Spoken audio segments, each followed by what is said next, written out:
دا جمع را روان دی جرابې مو ته اچو. زما محترمو بسا اوقات دا جرابې په دې بوټانو کې یا لمدې شي لږ وخت به تیر شي د دې نه بدبو جوړېږي.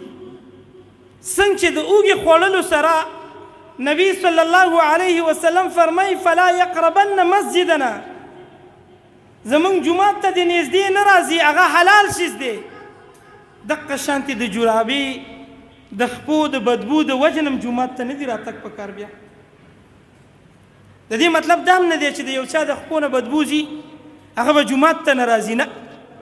غرض مې دا دی دا بدبو ختمه که جومات ته راشه.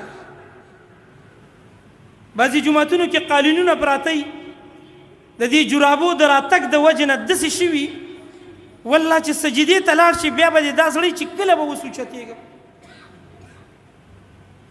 زما محترمو د دې لحاظ ساتل پکار دي.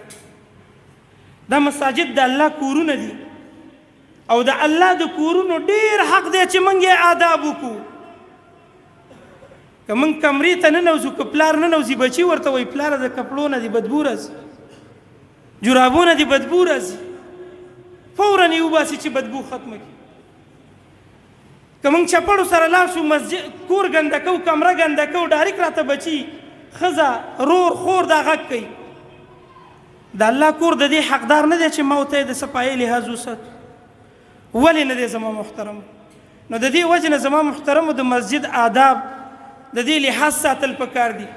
دا مساجد د الله کورونه دي، دلته موږ د الله سره خبرې کوو، دلته موږ د الله ملاقات ته راځو، دلته موږ خپل حاجتونه الله ته وړاندې کوو، دلته موږ خپل آخرت برابرو، خپل ایمان برابرو.